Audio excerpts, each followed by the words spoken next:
बातचीत तो होती रहेगी, काफ़ी सारी बातें हमने अपने प्रोग्राम में की, लेकिन आज आपको यहाँ पर मैं ये भी बताता चलूँ कि पाकिस्तान के अंदर अमन क्यों नहीं है, पाकिस्तान के अंदर अमन कैसे कायम किया जाए, और पाकिस्तान के अंदर जो लोगों के अंदर खुलूस और मोहब्बत क्यों नहीं है। मैं यहाँ पर आज अपने इस प्रोग्राम में एक शॉर्ट सी स्टोरी आपको सुनाना चाहूँगा जो बहुत ही इंपॉर्टेंट है, बहुत ही इंपॉर्टेंस के हामिल है कि पाकिस्तान के अंदर अमन किस तरीके से कायम किया जाए। तो एक शॉर्ट सी स्टोरी है, स्टोरी कुछ इस तरीके से है और ये हकीकत पर मबनी है कि पुराने ज़माने में एक कम्हार एक रास्ते से जा रहा था, उसके पास 5 गधे थे। वो अपने गधे को रास्ते पर लेके जा रहा था और उसके गधे बिल्कुल लाइन पर चलते थे। वहाँ से एक वज़ीर का गुजरना हुआ। वज़ीर ने कहा कि भाई आपके ये गधे लाइन में क्यों चलते हैं? तो वहाँ पर उसने बहुत ही खूबसूरत बात कही कि भाई जब ये लाइन इनमें से कोई एक भी लाइन तोड़ता है तो मैं उनको सज़ा देता हूँ। बहुत ही अच्छी बात की, वज़ीर को उसकी बात पसंद आई। वज़ीर ने कहा कि हमारी जो सल्तनत है, हमारी इस सल्तनत के अंदर अमन नहीं है, तो इसके अंदर अमन को कैसे कायम किया जाए? तो उसने मुस्कुरा कर कहा कि कायम हो सकता है। तो जब उसने ये हामी भर ली, वज़ीर ने उससे कहा कि क्या आप अमन कायम कर सकते हैं? तो उसने हामी भर ली और उसने कहा कि हाँ मैं अमन कायम कर सकता हूँ इस सल्तनत के अंदर, और इस सारी जो आपकी सल्तनत है इसके अंदर मैं अमन कायम करवा सकता हूँ। तो वज़ीर ने उसको वहाँ से उठाकर ले आया, बादशाह के महल में ले आया, और वहाँ पर उसने बहुत ही खूबसूरत तरीके से उसे कहा कि आज से मैं आपको एक ऐसा ओहदा देता जा रहा हूँ जिसमें आपके पास तमाम अथॉरिटीज़ हैं, आप किसी भी मुजरिम को सज़ा दे सकते हैं, आप उसके ऊपर इंसाफ कर सकते हैं। तो जब ये बात हुई, जब उसने अपना ओहदा संभाला, कुम्हार था, उसने जब ओहदा संभाला तो उसके पास जो पहला केस आया वो चोरी का था। जो पहला केस उसके पास चोरी का आया, उसने उस केस की छानबीन की।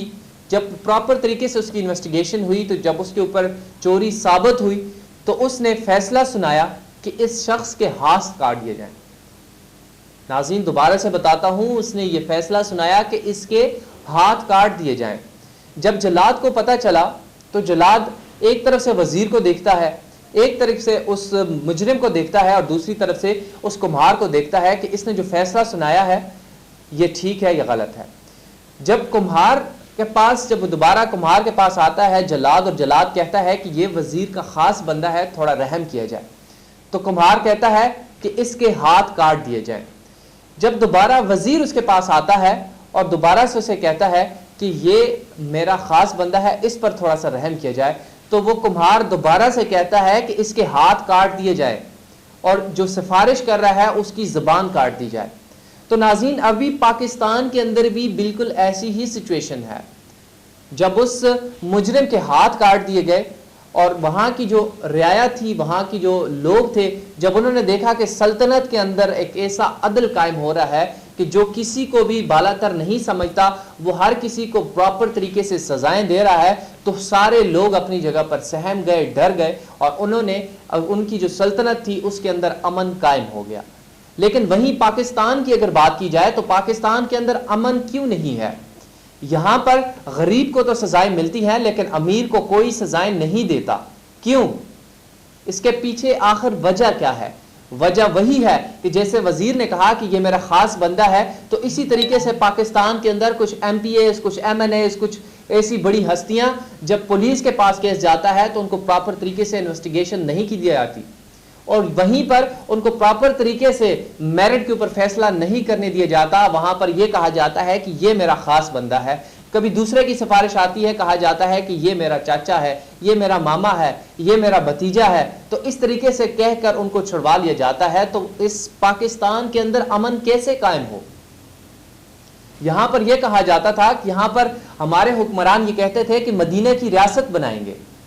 वो कैसी रियासत जिसमें चोर खुलेआम घूम रहे हैं, उनको सजाएं नहीं दी गई अभी तक। शुगर मिल केस था, उनके ऊपर सजाएं हुई, दूसरा केस था, उनके ऊपर सजाएं हुई, लेकिन अभी PTI की हुकूमत के अंदर जो चीनी माफिया था, जो शुगर माफिया था, जिन्होंने चीनी को चुराया, जिन्होंने चीनी को स्टोर किया, अवाम के पैसों से खरीद कर उन्होंने उसको शॉर्ट किया, तो उनको सजाएं नहीं दी गई। क्यों नहीं दी गई? क्योंकि उनका कोई ना कोई सिफारिशी मौजूद था। आपको और हमको सजाएं क्यों होती हैं? गरीब लोगों को सजाएं क्यों होती हैं? क्योंकि उनका कोई सिफारिशी नहीं होता। तो इसी तरीके से अगर हमने अपनी सोसाइटी के अंदर अमन कायम करना है, हमने अपने पाकिस्तान के अंदर अमन कायम करना है, हमने पाकिस्तान के लोगों के अंदर इत्तेफाक पैदा करना है, मोहब्बत पैदा करनी है, तो वो तभी मुमकिन होगा कि जब पाकिस्तान के अंदर अदल व इंसाफ होगा और पाकिस्तान की अदालतों के अंदर वो नहीं देखा जाएगा कि किसकी सिफारिश है, नहीं देखा जाएगा कि कौन है, उसको प्रॉपर तरीके से इन्वेस्टिगेशन के बाद अगर सजा दी जाएगी तो वो बहुत ही पुरअमन और पुरअमन खित्ता बन सकता है, पुरअमन पाकिस्तान बन सकता है और इस्लामी जमहूरियत पाकिस्तान बन सकता है। यहां पर अक्सर गरीब लोगों को तो वैसे ही उठा लिया जाता है कि इनको पता ही नहीं है कानून क्या है, तो कानून ना समझ आने की वजह से भी कई सारे लोग इनका शिकार बन जाते हैं। मैं नहीं करता किसी भी इदारे की बात, मैं नहीं कहता कि पुलिस करप्ट है, मैं नहीं कहता कि कोई अदारा करप्ट है, मैं नहीं कहता कि कोई पॉलिटिशियन करप्ट है, 5 उंगलियां कभी बराबर नहीं होती, लेकिन वहीं पर हर तालाब में कोई ना कोई गंदी मछली जरूर मौजूद होती है। ख्वाह वो पुलिस डिपार्टमेंट हो, ख्वाह वो कोई और डिपार्टमेंट हो, एजुकेशन डिपार्टमेंट हो, वो कोई भी इदारा हो, FBI हो, FIA हो, उसके अंदर कोई एक आध मछली गंदी जरूर होती है जो बाकी तालाब को भी गंदा कर देती है। तो इस तरीके से हमारे जो MPAs MNAs हैं, मैं नहीं कहता कि सारे गलत हैं, लेकिन उनके अंदर कुछ गलत लोग लाजमी मौजूद हैं कि जो दूसरों की सिफारिशें करते हैं, जो दूसरों को बुरा काम कोई करे तो उसको सपोर्ट करते हैं, तो उससे सपोर्ट की वजह से वो आगे बुरे से बुरे काम करते जाते हैं। तो यही कहना चाहूंगा कि अगर हमने पाकिस्तान के अंदर अदल कायम करना है, अगर हमने पाकिस्तान के अंदर कुछ करना है, कुछ पॉजिटिव करना है, तो तभी मुमकिन होगा कि हम पाकिस्तान के अंदर अदल कायम करेंगे। यही कहना चाहूंगा। उसके बाद ये प्रोग्राम तो बहुत लंबा है, प्रोग्राम तो चलता रहेगा, प्रोग्राम में मुख्तलिफ डिस्कशन होती है, गेस्ट को बुलाया, गेस्ट से बातें की और उसने कहा कि भाई किसी MNA MPA को बुलाया, उसने कहा कि भाई हम हो जाएगा, ये काम हो जाएगा, लेकिन असल जो बात है वो यही है जो आपके सामने मैंने मुद्दा बयान किया, आपके सामने जो किस्सा मैंने बयान किया। अगर मौका मिले, अगर टाइम मिले तो इस किस्से के बारे में ज़रूर सोचिएगा। और ये मुमकिन तभी हो सकता है कि पाकिस्तान का जो 70% तबका, जो नौजवान तबका है, जब वो इसको समझेगा। हमारे नौजवान किस तरफ जा रहे हैं, नौजवानों को अगर आप देखे जाएँ तो नौजवानों ने अपना काम, अपना लिमिटेशन, अपनी रिसर्च, अपनी लैब्स छोड़ के वो मोबाइल फ़ोन की तरफ, PUBG की तरफ, टिकटॉक की तरफ और दूसरी तरफ जा रहे हैं। वो अपना ट्रैक छोड़ चुके हैं, जिसकी वजह से आज मुआशरे के अंदर अदल इंसाफ नहीं है। अगर नौजवान चाहे तो अदल इंसाफ कायम हो सकता है, अगर हमारा मुआशरा चाहेगा तो अदल इंसाफ हो सकता है, और अगर हमारे हुक्मरान साथ देंगे तो इसी तरीके से इंसाफ हो सकता है। अल्लाह हाफिज़।